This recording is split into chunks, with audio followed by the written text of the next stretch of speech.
There are moments in life when the air feels strangely alive, when silence carries a weight that cannot be explained, when a dream lingers with such intensity that it feels less like imagination and more like visitation.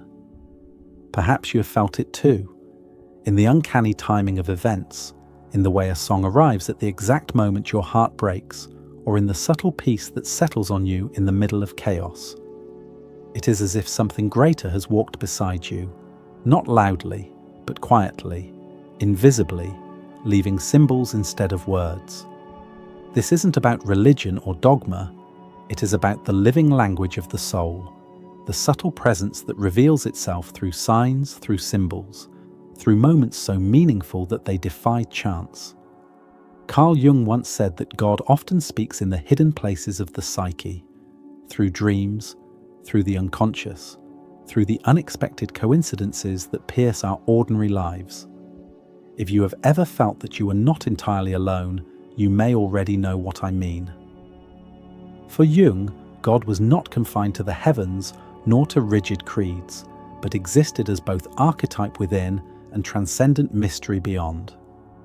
To him, the divine lived in symbols, in the images that rose from the depths of the unconscious, in those numinous moments that filled us with awe and trembling. Signs of God's presence are rarely external proofs. They are inner echoes, the psyche whispering that you are not abandoned, that a deeper order is at work. What you take as coincidence, Jung would call synchronicity, the intersection of your inner life and the outer world, revealing meaning instead of randomness. Dreams too become sacred vessels, carrying messages in symbols that bypass reason but touch the soul. Even those unexplainable moments of peace in chaos, or the rising after every fall, belong to this mysterious dialogue between the human and the divine. Jung believed that these experiences point toward the self, the innermost center of our being, which is both deeply personal and profoundly universal. To feel the self stirring is to feel God's nearness. And so, the signs that God is with you are not written in the sky, but inscribed in your soul. They are invitations to recognize that the divine is guiding, protecting, and calling you. Here are 7 clear signs that God walks beside you, even when you cannot see him. Sign number 1, synchronicities that defy chance. One of the clearest ways God makes his nearness known is through synchronicities, those uncanny intersections of inner thought and outer event that feel far too precise to be dismissed as random. You think of someone you haven't seen in years, and they suddenly call. You wrestle with a decision in silence, and the next day, a line in a book, a passing comment from a stranger, or even a sign on the street speaks directly to your question. Carl Jung called these events meaningful coincidences, moments when the fabric of the inner world and the outer world seem to weave together, as if guided by a hidden hand. Yet here lies the tension. Part of you doubts, wonders if it's only chance, while another part whispers that you are being guided. The shadow tries to reduce the sacred to probability, but your soul knows better. Each synchronicity is like a breadcrumb on the path, a reminder that your steps are not entirely your own, but part of a greater choreography. When you begin to recognize these patterns not as random but as divine signals, your trust in God deepens. You start to walk with more courage, knowing that the universe itself bends toward meaning, that you are seen, accompanied, and gently directed. And perhaps that is the quiet miracle of synchronicity, that what seemed ordinary suddenly shines with extraordinary purpose. When the ordinary becomes extraordinary, you are walking with God. Sign number 2, dreams that carry sacred symbols. Another sign that God is with you appears in your dreams, those mysterious inner theaters where the unconscious speaks in the language of image and symbol. While waking life is ruled by logic and order, dreams break those boundaries, weaving together fragments of memory, myth, and mystery. In this hidden realm, the divine often leaves its fingerprints, a radiant light, a guiding figure, a circle that seems eternal, a river that carries you onward, or a voice that speaks with authority beyond your own. Carl Jung believed that dreams were the royal road to the unconscious, and in their archetypal imagery, he found evidence of the divine at work. God does not always shout. More often, he whispers through symbols that the rational mind may dismiss, but the soul immediately recognizes. Yet here too is a shadow tension. In our modern world, we are quick to label dreams as nonsense, as meaningless firing neurons. To do so is to turn away from a sacred letter written directly to your soul. For dreams are not chaos. They are messages encoded in a language older than words. When you honor them, record them, and listen to them, you discover that God speaks not only through the outer events of your life, but through the deep interior landscapes of the night. And when your dreams carry light into your waking world, God is speaking in symbols only your soul can translate. Sign number 3, a sense of being protected in chaos. There are times in life when the storms gather without mercy, when everything you know begins to crumble, when fear and uncertainty press in from every side. And yet, even in the thick of chaos, you notice something unexplainable. You are still standing. The waves rise, but they do not drown you. The fire burns, but somehow you are not consumed. It is as though an unseen hand steadies you, holding you just above the flood, whispering courage into your trembling heart. This is not mere chance survival, it is the quiet mark of divine protection. Jung saw in such moments the activity of the self, that deep center of being which rises in times of crisis to bring order out of disorder, calm out of terror. The self is the archetype of wholeness, but also of preservation, like a guardian presence woven into the very fabric of your soul. And still, the shadow tempts you toward despair, whispering that you are abandoned, that you are alone. Yet over and over you emerge, scarred perhaps but not destroyed. Each time chaos fails to consume you, it leaves behind the subtle recognition that you are sheltered by something greater than yourself. To feel held in the middle of life's storms is to know that the divine shield is real, even if invisible. And if chaos surrounds you but does not consume you, God is your shield. Sign number 4, encounters with guiding figures. Sometimes God's presence arrives not through dreams or coincidences, but through the faces and voices of others. Perhaps it is a passing word from a stranger that pierces you with uncanny relevance. Perhaps it is the mentor who appears at the exact turning point of your journey, offering wisdom you didn't even know you needed. Or perhaps it is a fleeting conversation, forgotten by the speaker, but remembered by you for years because it carried the weight of destiny.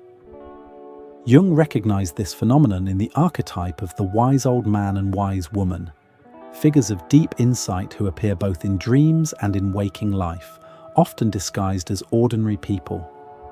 They are not always elders. Sometimes they are a child, a friend, or even a passerby. What matters is not their form, but the message they carry. The shadow within you may scoff, dismissing such encounters as coincidence, urging you to ignore the words that struck your soul. Yet when you choose to listen, you realize that God often speaks through others, borrowing their voices to deliver what you were unable to hear alone. These encounters remind us that divinity is relational, that guidance often comes wrapped in human presence. And when wisdom arrives through unexpected lips, God has found a way to reach you. Sign number 5, a call toward your true path. There comes a time when the familiar no longer satisfies, when even success feels hollow, when a restlessness stirs inside you that refuses to be silenced. It is not mere ambition, nor the chase for achievement. It is the quiet insistence that you were made for something greater, something uniquely your own. This inner pull, this longing toward what feels destined, is one of the clearest signs that God is near. Carl Jung described this as the process of individuation, the soul's journey toward wholeness, where every false mask is stripped away so the true self can emerge. To feel the call is to feel the divine whisper summoning you toward authenticity. Yet the shadow resists. Fear urges you to stay in comfort, to deny your gifts, to shrink from the magnitude of your path. But even when ignored, the call returns, because it is not just a personal desire, it is a sacred summons. When you finally listen, surrendering to its pull, life begins to align in mysterious ways, as if the universe itself conspires to clear the path before you. The truth is that your calling is not created by you. It is revealed to you, etched into the deepest layers of your soul since the beginning. To walk it is to walk with God. Your calling is not ambition, it is the echo of God within you. Sign number 6, peace that passes understanding. There are moments when logic says you should collapse, when loss cuts deep, when the storm is fiercest, when the weight of uncertainty presses so heavily that by all reason you should be undone. And yet, a strange serenity descends. It does not erase the pain, but it steadies you within it, like a calm center in the heart of a storm. This peace cannot be explained by psychology alone. It is not denial or distraction. Jung would call it numinous, the touch of the divine that comes when the self, that archetype of wholeness, rises in the psyche with its mysterious stillness. It is as though God himself breathes through your soul, quieting the tremors of fear. The shadow will tempt you back toward anxiety, insisting that calm is weakness, that vigilance is safer. But the peace that passes understanding is not weakness. It is grace, a gift beyond reason. It comes unannounced, often in your darkest hours, as if to remind you that you are not abandoned, that a presence greater than fear holds you. Such peace cannot be manufactured by effort. It is received, not earned. And when it arrives, it carries the unmistakable signature of God. When peace arrives in the middle of storms, it is God's hand upon your soul. Sign number 7, the resurrection after every fall.